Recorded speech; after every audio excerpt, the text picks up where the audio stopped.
Hey everyone, welcome back to S.O.A.P, sort of a podcast. I am Beware. I am here with Robbie. He is my friend and my long-lost cousin. Yeah. So, what we're going to do today is record an episode of S.O.A.P. No, we actually have sort of a fun topic for today, I think. Or it's trash. I don't know. I'll find out in the comments. It's probably trash. It's probably trash. So what I thought would be cool is that we talk about video games a little bit. But the thing is, I am not really a gamer. I'm not epic like that. I haven't risen up yet. But I do have a series of games like from my childhood that I absolutely adore. I think that makes you a gamer.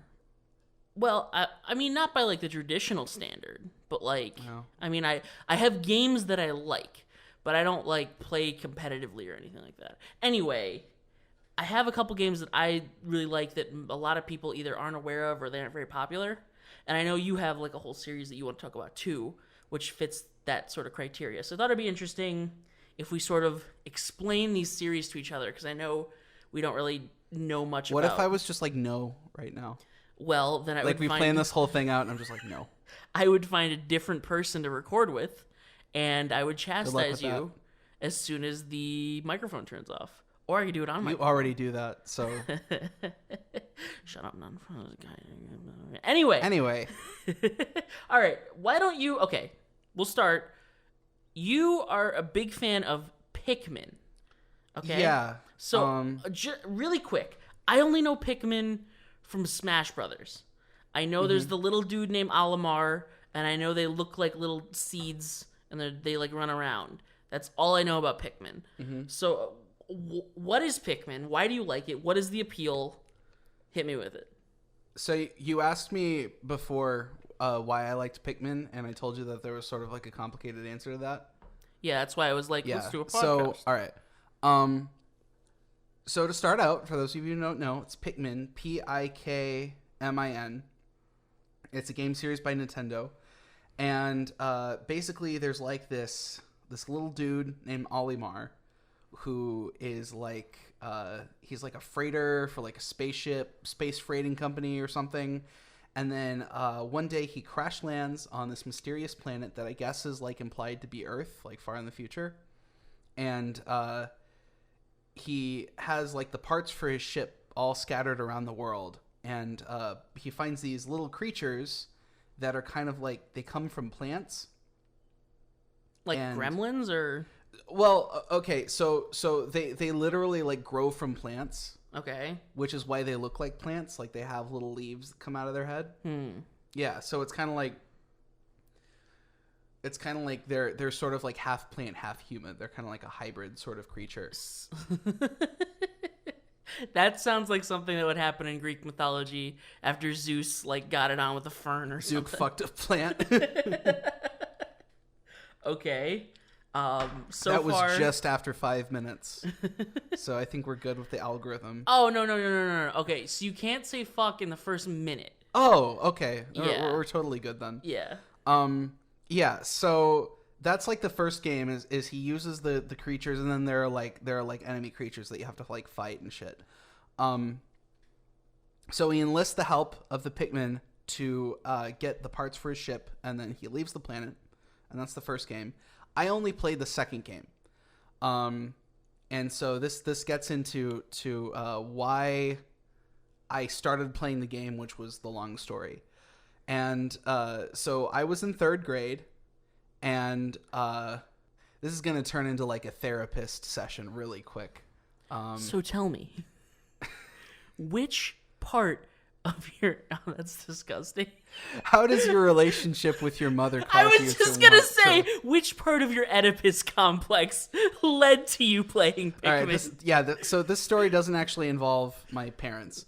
Good. I really hoped it didn't. Or any sort of latent sexual feelings in general. That happened much later, and it was much worse. Okay. Pikmin. Yeah. Ah, shit. What was his name? Okay, so I'm in 3rd grade, right? I get moved out of the class that I'm in, where two of my best friends are in that class. and I get moved to the gifted program, which is like a class down the hall. And way to brag about it. I mean, this is part of the story, and like bragging about being in the gifted program when you're in 3rd grade is kind of pathetic. Anyway, so I get moved to the gifted program, and the thing about the gifted program is all of the kids are assholes. Like, holy shit. They all fucking sucked. And then that was the day that my life became awful. And there was one kid. What was his name? It was Call him Marco. I am so close. Okay, I'm gonna use Marco, but the fact that I totally wasn't expecting to remember his name, but I can almost remember it. But let's just call him Marco. And so he and his friend would keep talking about this game called Pikmin that was like the coolest shit ever. And I just got a GameCube, and so I kept trying to like find out about like what they were talking about, and they were like, "You're stinky. Get out of here. You suck." I don't think I actually stink. I think my hygiene has always been pretty good for the age that I am. Debatable. Wow. Okay. I'm sorry. You're taking the lead with this story. I gotta say funny things in the gutter in order to. I don't think I have. You don't smell bad. Just to Okay. finish your story. All right, cool. Damn it. So anyway, eventually I found out about the game, and I don't know why, but one of them, Marco, and then the other kid, I think his actual name was Scott. The other guy kept being an asshole to me, but this one guy like randomly started being nice, and I got Pikmin, and then he lent me his like Nintendo official like Pikmin 2 guide. And so I started playing the game, and I was using the guide, and it was a really fun time. And then I think I forgot to give it back to him. And so I saw him like a year later, and I ended up like giving the guide back to his mom or something. And he was like pretty upset with me that I never gave him the guide back. So yeah, that is why I like Pikmin 2. Wait a minute. None of that has anything to do with the game. Yeah, I'm about to talk about the game. God. Ugh, okay. I'm gonna cut all. Whatever. Go. Don't cut it out. I'm gonna cut all of it out. Don't cut it out. Everything that you like and care about, I'm getting rid of. And then when this is over, I'm gonna delete Pikmin 2 just from life.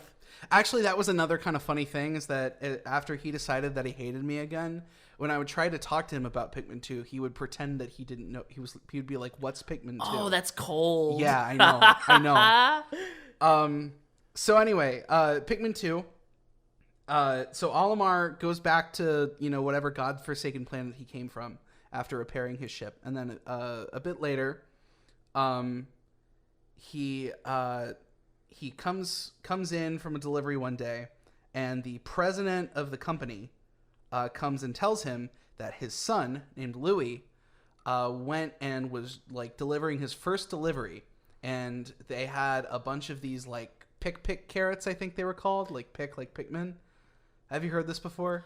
I have not. Oh, okay. Pick carrots. Yeah. Okay. Pick carrots. All right. Okay. It's a Nintendo game. That's how they. All right. name Okay. things. Everything is based on the same like thing for that franchise. Sure. And apparently there was like an infestation that ate all of them, and so now the company is in tremendous debt, and they're going to go bankrupt unless they, make this debt back.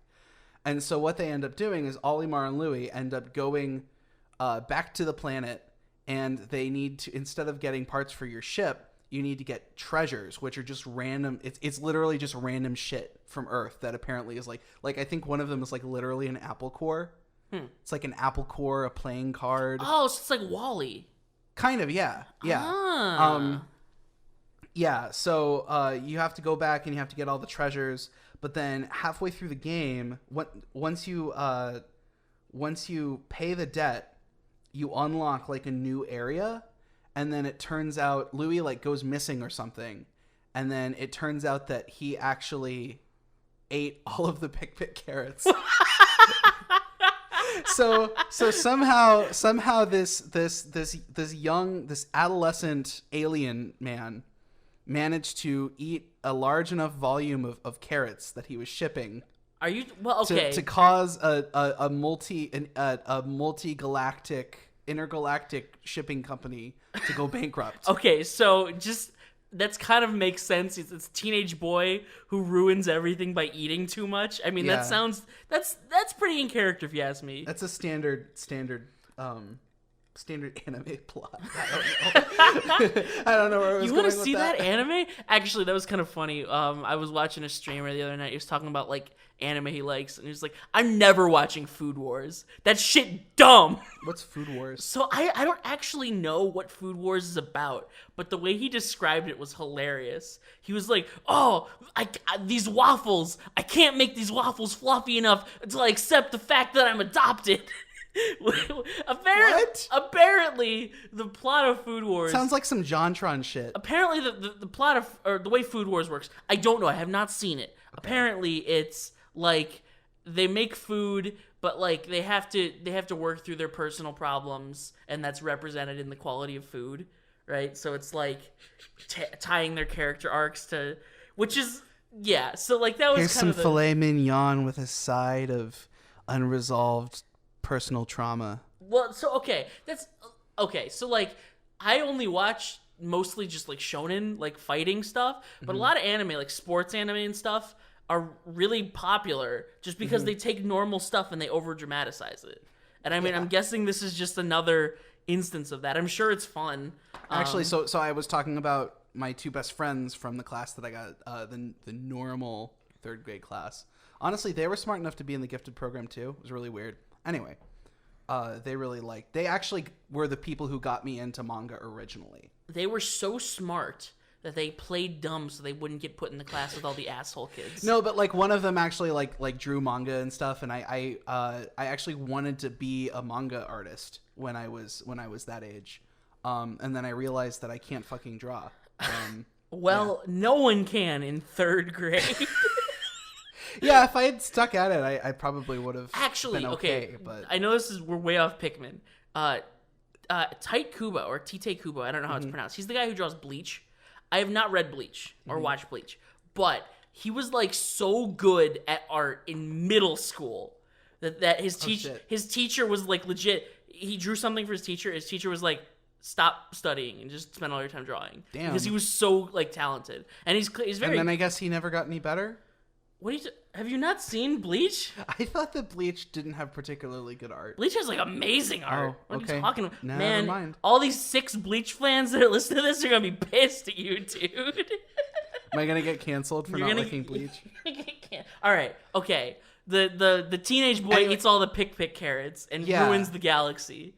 So I was saying my two friends they were like super into sports, so they were also super into like sports manga. So that was the connection there. Gotcha.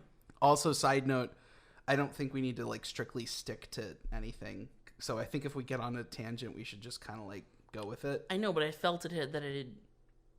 I don't know, man. No, let's talk about Kubo more. Let's Who talk the about fuck is that? He's Tite Kubo is the guy who draws Bleach. Let's talk about the manga. Let's talk about the manga neither of us have seen anymore. Go on, let's talk about it. Don't you love that part where something happens? I love the part where the main character has orange hair. It's not as good as the part where multiple people have different conversations about different topics. If you're not aware, The Good Place, which is... Well, I don't know. You don't need to explain the joke. Okay. Robbie, if no one gets the joke, you just said something stupid. No, it works as just like going off your like vagueness thing. Okay, like I like the part where stuff happens, and I like the part where certain people have certain conversations about certain things. It's out.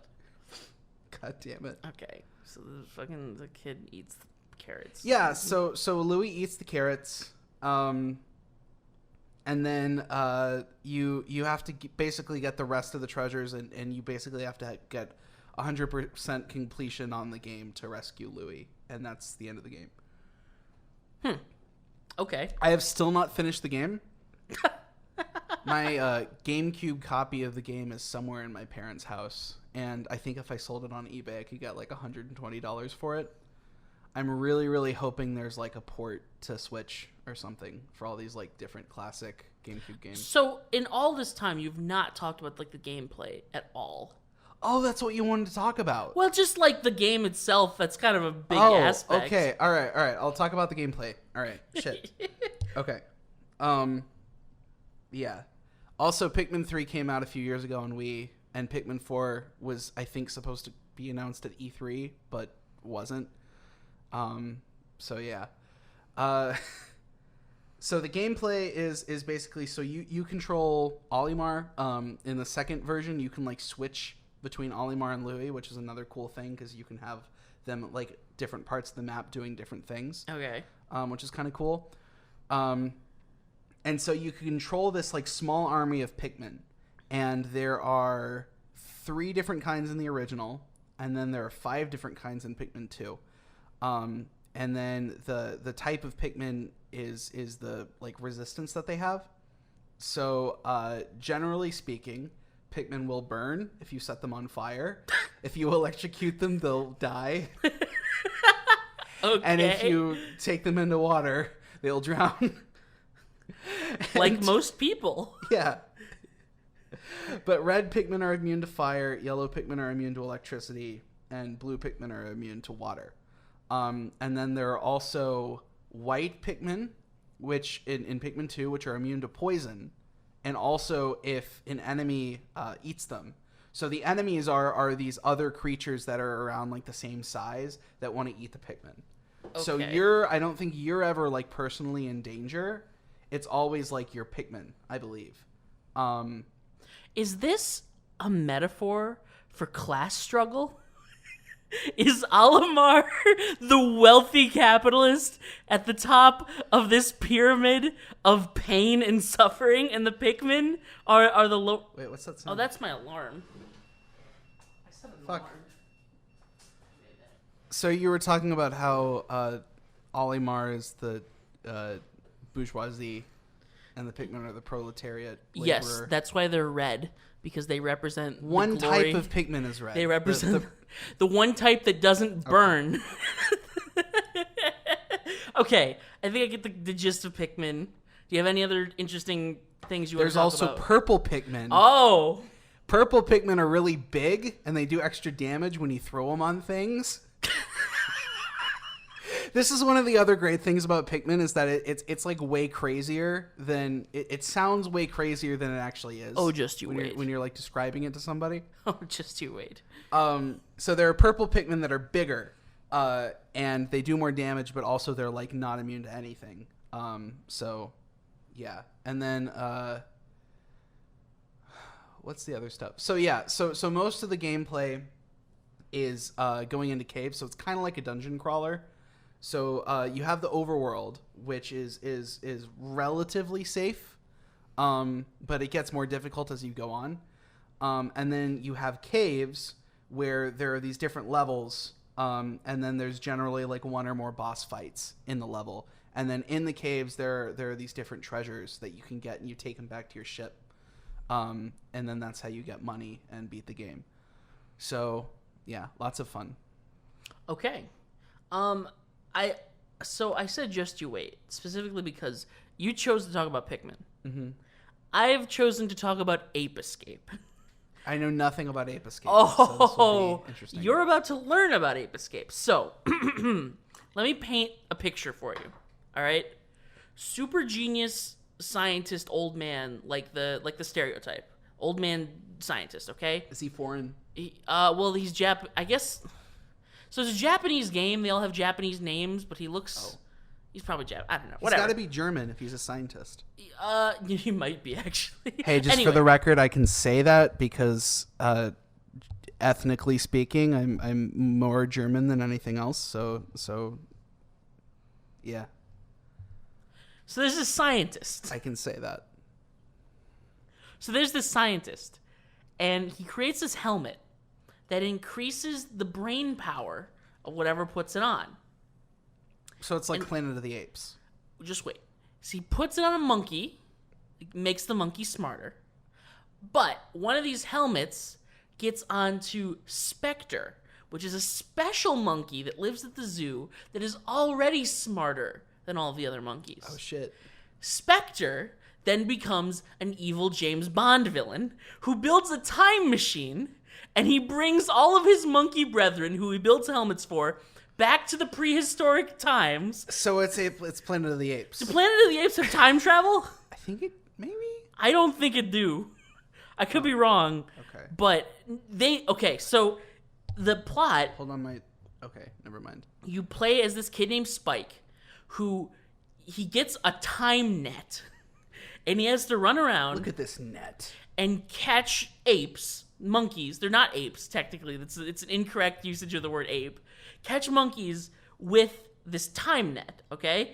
And so you start out like there's dinosaurs, and then there's a period where there's like prehistoric like primordial goo, and then you slowly make your way up through history. Like you go to feudal Japan, and then you go to like colonial America, and you like slowly until you go to this metropolis, and so it's like a goofy game, right? That makes me think of like some game that you'd play in an arcade. Okay, so it's not like that because it's on the PlayStation, like the PlayStation 1. And it's 3D, but it's anime as hell. Because you have a friend, Spike has red hair. His friend, whose name I forget, has blue hair. Oh my god. And at some point the friend gets co-opted by the bad guy. This seems like it's a rehash of Pikmin. A rehash of Pikmin? Are you kidding me? In some way. How in the That's hell? Wait, are they both Nintendo games? No. What? It's on the PlayStation. Oh shit, you're right. You- Yeah, I'm stupid. Wait, so who makes it? Well, Capcom. Oh, okay. Yeah, it's Capcom. Which is, they were partnered with Sega. Well, as it's just there are two Not playable Sega, characters. One is red, one is blue. You can't play as and the they have blue to one. capture things. Oh, okay. No, take I was back gonna what say I it's said. anime as hell because your friend gets co-opted by the monkeys. Oh shit. And you okay. have to fight him 3 times, and he tries to kill you. And so you get all these gadgets that you use to catch monkeys. So you have a time net, and then you get a rotor, which you can spin, and it lets you like helicopter around, which the physics of which does not make any sense. Nice. You get an RC car that you can drive into monkeys to annoy them. You get all these ridiculous, but they're so much fun. Sounds like fun. You get a boxing glove on a spring that you can punch people with. But anyway, Wait. Am I allowed to like look up the game? don't look up any sequels because Okay. You're gonna get your mind blown. You're gonna have your mind blown about the sequels. So All right. that is the basic plot. You go find Spectre. He's built like a giant circus that he's like the king this of. is very anime. Yeah, and so you have to like Okay. defeat him and his giant robot that he's built, and then he gets away and he time travels to like his own dimension, and so you have to catch all the remaining monkeys, and then you can fight him as the final boss. It's insane. That's the first game. This looks about how I expected it to look. It's really goofy and it's a lot of fun, but it's very dated. Okay, it's clearly a PlayStation. What are you 1. talking about? These graphics are super realistic. Spike is like 2 polygons. He's like as many polygons as are spikes in his hair. Okay, There are no polygons left over for the rest of his body. Ape Escape 2 on the PlayStation 2. Significant upgrade in graphics. Okay. Because of generation and whatnot. So that game, Spectre is back. He somehow got another helmet. And he has given Vita Z bananas to 5 monkeys. And they have become the Freaky Monkey 5. They are like Power Rangers. They each have their own personality. And you have to... Oh boy. And so they're all over the world. And you have to fight each of them as like a special boss. And the yellow one is really fat. He's eaten like so many bananas. But he escapes. You don't catch He's him. eaten so many bananas that he looks like a banana. He was already yellow to begin with, I think. I'm not sure how their colors work. But the monkey white is like a scientist. Monkey blue is like this cool, suave dude. It's not the white monkey and the blue monkey. It's monkey white and monkey blue. I think that's how their naming scheme goes. Okay. Yeah. Or it could be white monkey, blue monkey. But like I remember them being called like Monkey White and Monkey Pink, whatever. The yellow one Monkey escaped. Blanco, Monkey Calvo, Monkey Blanco is unstoppable. Monkey Blanco Porciento. Well, actually, that's kind of because Spectre has white fur. He's not Monkey White, but he's like. So it's like Monkey Saiyan 4. Well, Saiyans turn into monkeys. We've connected the dots. Okay, so Ape Escape 2 ends. You go to the fucking moon, where Spectre has built his new base. All right, and he builds a gigantic robot that you have to fight on the moon. You're this kid named Jimmy. Wait, so you're not the same character? No. This is a couple years later. Spike is busy. Spike went to college. I don't remember the reason they say Spike couldn't do anything, but you'll see in Ape Escape 3. Spike is busy, so you play as Jimmy. Okay, Jimmy, you get like new stuff. You get like a banana boomerang that when you throw it, it smells like a banana, so you can get like monkeys to follow it. Oh my god. You have like a little monkey that's with you. I think his name's like Peepoo or something. See a trait. I think it's Peepoo. Peepoo? I think. Wait. What? Wait a minute. It's like. I'm pretty sure. Oh, it's Pipochi. Oh, okay. I was like, is he like a white supremacist monkey? What? So it's not Peepoo. My mistake. Peepoo. Okay. So White Peepoo happy. Can I get a white Peepoo happy in the chat, please? So you go to catch Spectre on the moon, but Yellow Monkey appears because you didn't catch him, and he stops you, and I think the moon. He thinks you're a banana. No, that's the thing. He ate so many bananas in the period from when you last saw him that he's now the size of King Kong. He's so fat.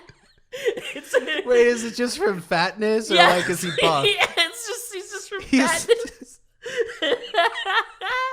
Okay, so eventually you beat him, you beat Spectre. That's the end of Ape Escape 2. Ape Escape 3 is the first one I ever played, and then I went back and played the old ones.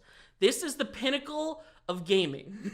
This is peak Those are performance. strong words, man. You may not like it, but this is what peak performance looks like. All right, let me start with this, okay? Spectre gets a helmet again, somehow. He decides that he is going to film monkey TV shows and broadcast them around the world and use his lethargy laser to make everyone who watches it so lazy that they won't fight him back. Are all of these like Spike and Jimmy watch the TV show so they can't fight him now? So, okay, wait. This is important. Is this like veiled, like, are each of these games like veiled, like they were paid for by the FDA or something to get kids to stop watching TV?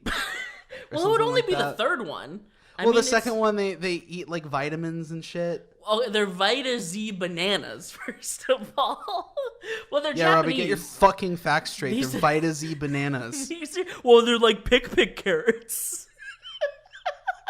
Anyway, this is important. So, the names Spike and Jimmy are localized. They're only named Spike or Jimmy in America. Mm-hmm. So, in Japan, it's Kakeru with Spike. Kakeru. In Japan, it's Hikaru is Jimmy. Okay, so the Japanese names of the main characters of Ape Escape 3, it's actually twins, a boy and a girl, are Satoru and Sayaka. So, Spike, Jimmy, they're going to localize their names, right? Their localized names are Kei and Yumi.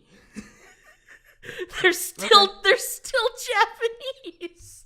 I don't know why they would do that. Why they would just change one Japanese name to a different Japanese name. But that's what they went with. So, he uses this lethargy laser to cut the earth in half. And his plan is, no one will fight back, so he's going to cut the earth in half with an even bigger laser. Holy shit. Half of it will go to the monkeys, and the humans can get the other half. So, it's like fucking... It's like in Dragon Ball Z where they fucking destroy Namek. Like, alright, Frieza, you get this half of the planet. We're just gonna hang out over here.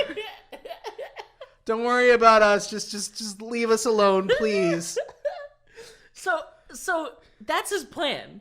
And so obviously you have to stop them. So you can play as either Kei or Yumi, the boy or the girl. What's cool about this game that the other ones didn't have is transformations.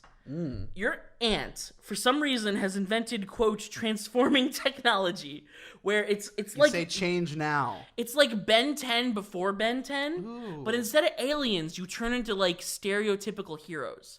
So, like, the first one you can turn into is, like, a knight. So you have a shield that blocks anything and a sword you can, like, rush with. That's actually really cool. It's awesome. Unironically. It's like my favorite concept in a game ever. You turn to a knight, then you turn to a cowboy, and you have dual-wielding pistols, which is fun as hell. Then you turn into a ninja, you turn into a kung fu warrior, you turn into a futuristic superhero, and like 6 other things that I can't remember off the top of my head. That's really cool. It's awesome. And then they have, the paths are slightly different. If you go as the girl, I never played as the girl, because I played this when I was like 12. I'm a boy! I'm a boy and I like boy things. I like blue, not pink. Anyway. I don't do girl stuff. I never played as the girl, but she has her own unique version of all of those transformations, which is cool. Nice.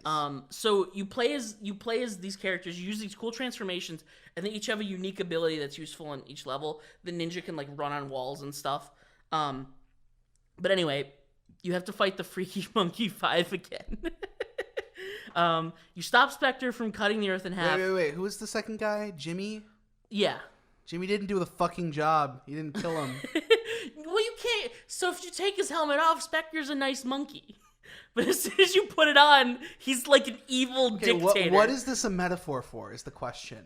You think this is a metaphor? Like you have a nice monkey that's kind of smart, but then he puts the helmet on and then he becomes a supervillain. The internet. And I refuse to elaborate. You fight him by turning into different like archetypes of superheroes.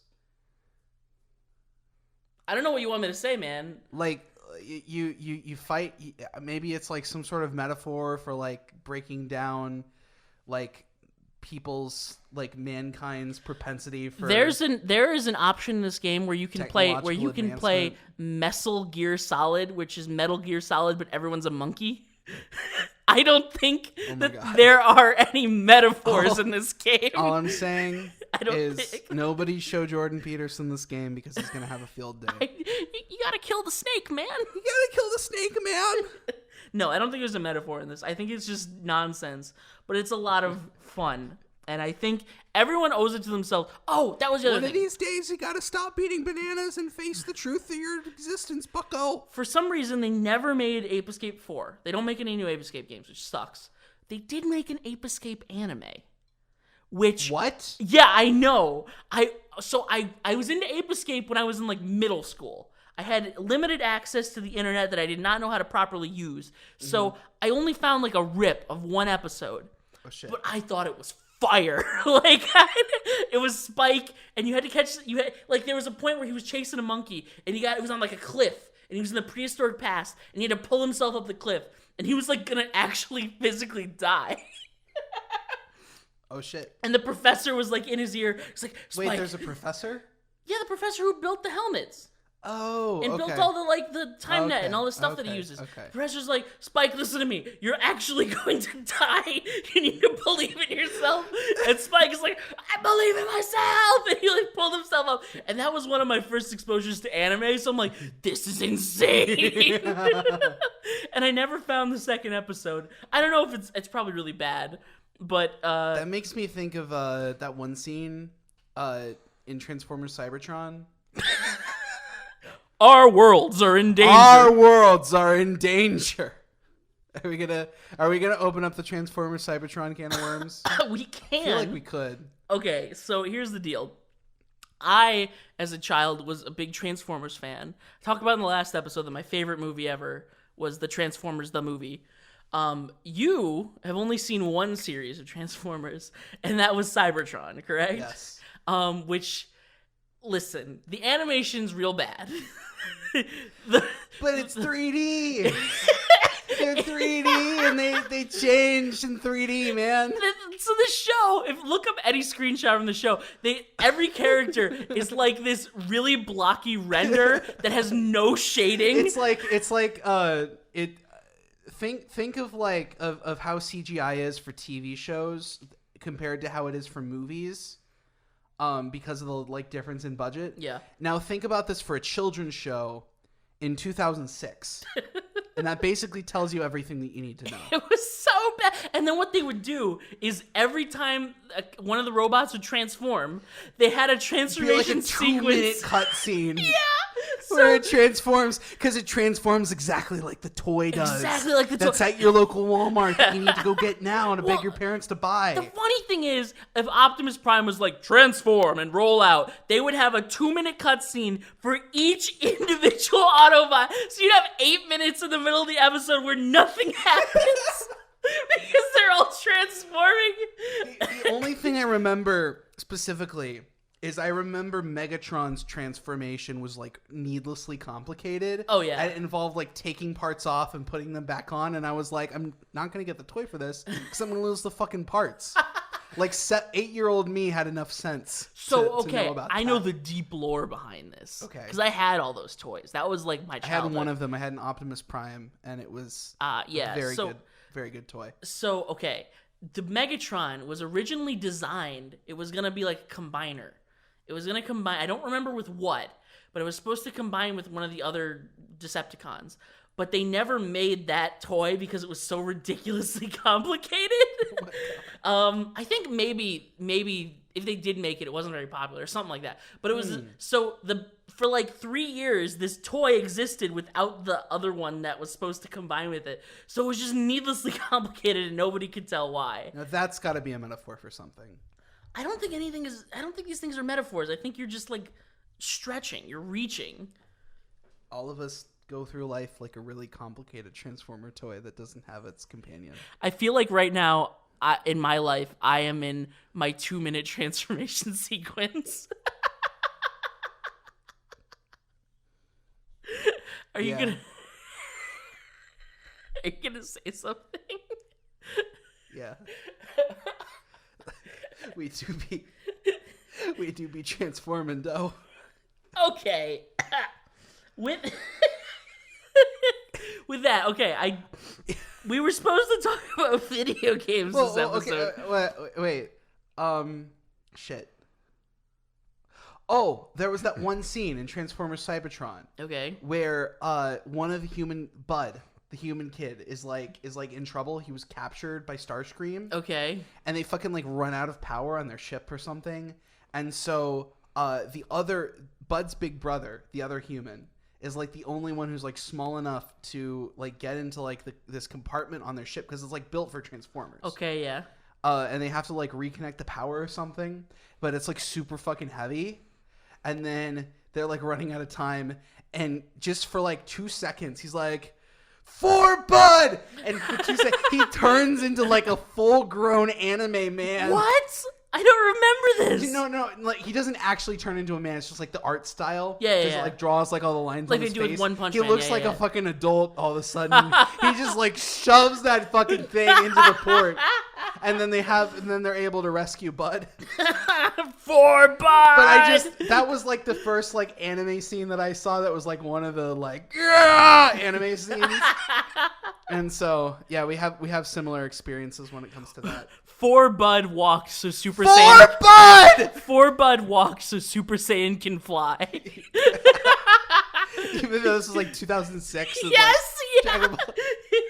All right, I believe it. I buy it. So that reminds me, actually, if you watch the show, it's these big clunky CG models, right? Mm-hmm. Like running around, they just mostly shoot each other, and sometimes they punch or whatever. Or if the toy had like a sword, they'd hit each other. The final fight, which is absolutely insane. Optimus Prime gets the sword of his dead fellow commander Vector Prime, and he uses it. He uses that it was legit sad when Vector Prime died. Spoilers, by the way. Well, I don't think anyone's gonna mind.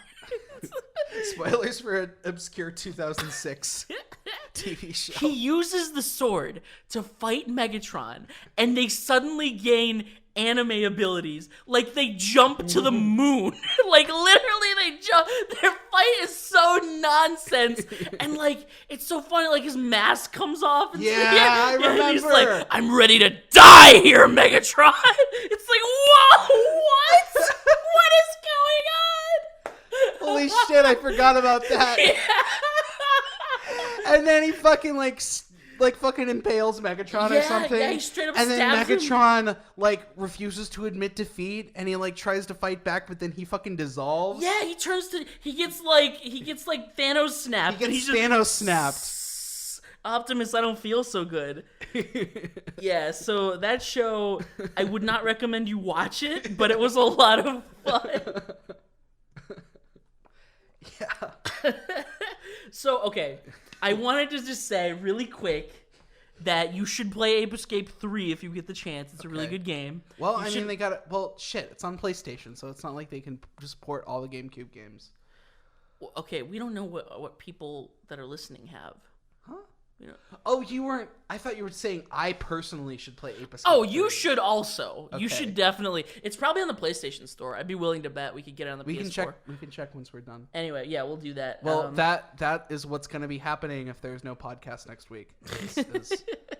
Honestly, playing Ape Escape. Maybe that game's lit. Okay, so if you get a chance, play Ape Escape 3. It's a lot of fun. If you also get a chance, find the anime and rip all of it and send it all to me so I can watch it, because I don't think it's worth going through the effort of finding it. Look, blah, blah, blah, Have I looked for it? No. Have you looked for it on YouTube? No, and I'm not gonna. Okay. Again, I don't really care about it that much. Okay, so this is sort of like our gaming episode. I have one more topic that I want to go down the line of. Hit me with it. I made a video 2 or 3 months ago. It was about what Avatar should do next. Shit. Yeah, and it was basically what I said was, instead of making another animated series, they should make a game. And my pitch for a game was set it in the past, sometime before Aang, a vague place between Wan, the first Avatar, and Roku or Yang Chen. So basically, without even the steampunk. Oh yeah. So way before that, and then as much as we love steampunk, and then do an Earth Avatar and just tell a story. You could do a quadrilogy or whatever it's called, and just do one of each Avatar in this new period. Have it completely unrelated to the new stuff. That was sort of my thought process. But a lot of people in my comments were like, I don't know. I think I kind of want this or that. So I wanted to ask you personally. Mm-hmm. If you had an Avatar game, here are these concepts, and I want to know what you would prefer. Okay. So, what would you like to see, just vaguely, in the future or the past? Which element would you want to play as? And would you want a story or a free roam or a fighting game? Definitely not a fighting game. Okay. I'm just not really a huge fan of fighting games, though. An Avatar fighting game might be pretty cool, where you can procedurally mess with the elements and stuff. That might actually be kind of cool. But one thing that I just thought of is the 100-year period between Aang disappearing and Aang showing up. Yeah. What if you had an MMO during that period of time? Oh. Yeah. So you wouldn't have to have nobody would be the Avatar, but you could have an MMO where people could either be on the Fire Nation or they could be Earth Kingdom or Water Tribe. Huh. Yeah. That might be. So you couldn't have any air nomads. No.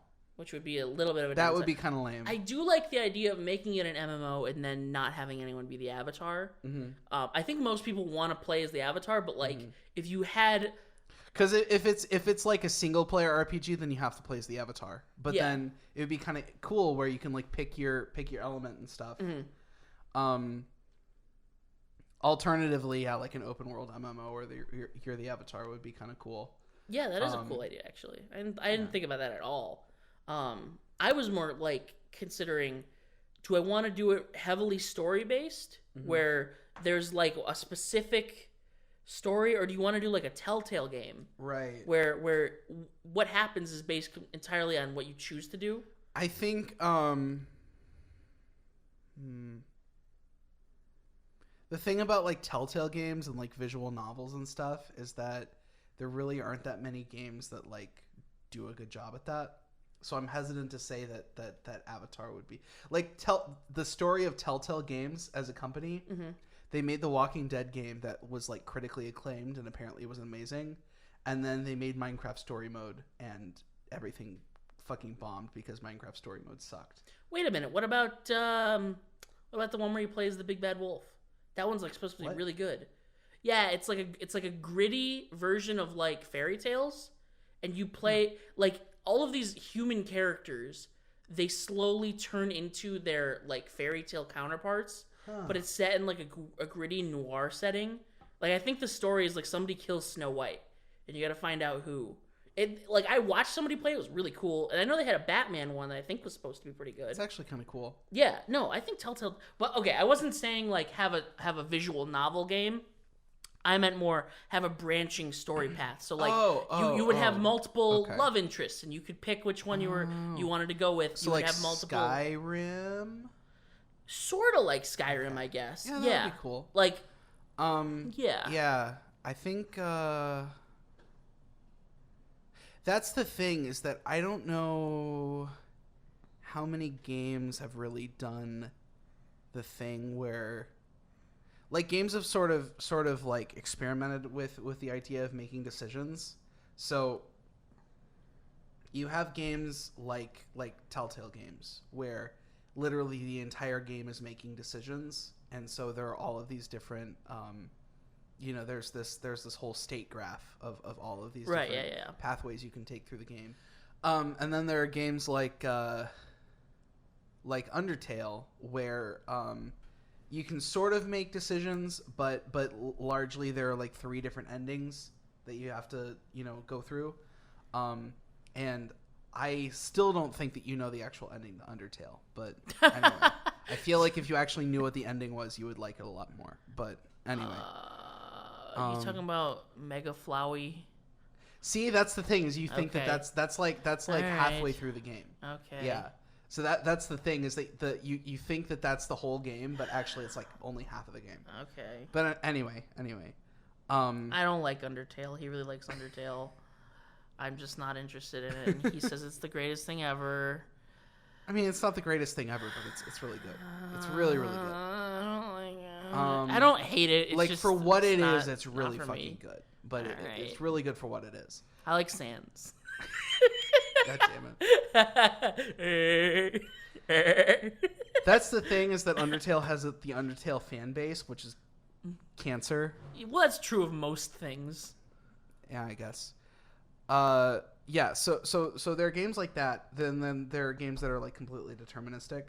But then there are games like like Skyrim. I assume this is how Skyrim works. I haven't played Skyrim, where you can make decisions that affect like parts of the end state of the game, but all of those things are kind of independent and don't really affect each other. I think that's also kind of the same way with Fallout, right? Maybe? Which Fallout? I think they're different. Any of them. Like you can. This is what I mean when I say I'm not a gamer. I haven't played any of these games. I haven't played these games either.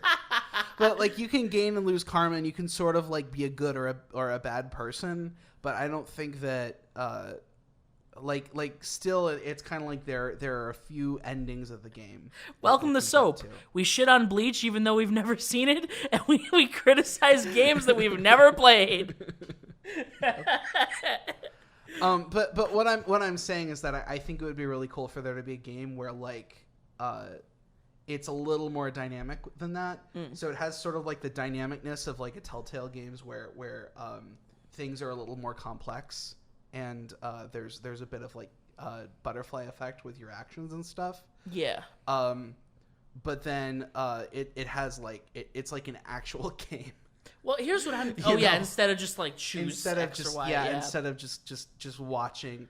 Like Telltale games, like literally you can play Minecraft Story Mode on Netflix. Well, okay, so here's like it's not actually a game. It's just a no, I get that. Choose your own adventure. I would say that like if you're gonna make an Avatar game, you have to have an open world mechanic where you can use the elements creatively and freely.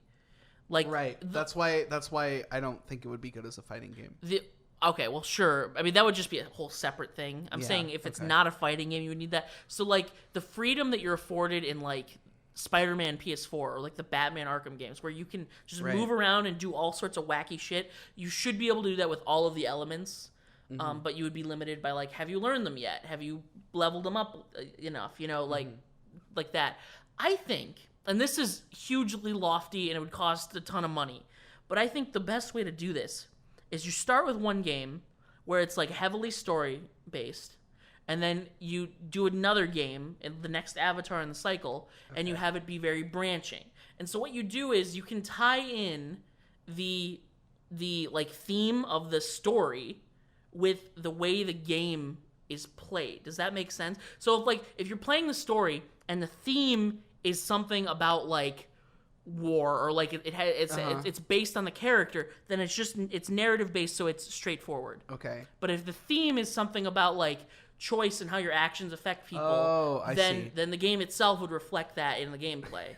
I think that would be cool. But yeah, this is like, you talk about how much you don't like Undertale, but like the sequel to Undertale is literally like about this, because in Undertale your like choices matter, and then in the new game supposedly, literally no matter what you do, the same thing is going to happen, and he's going to play with that concept somehow. Is that Deltarune? Yeah. Is that not come out yet? Deltarune came out, but Deltarune is like part 1 of 7 of this like new thing that he's doing. Wow, yeah. I did not know that. Yeah. All right. Well, yeah, sure. Sort of like that, I guess. Deltarune was kind of like the sort of promo for it. Like it's not even like really a full game. It's kind of like just, yeah. That's interesting. Huh. All right. Are we done talking about games now? Yeah. Got anything else on the agenda? No. Bye. Don't do drugs, kids. You know it's the end because you're hearing this song, so like and subscribe and hit the bell icon.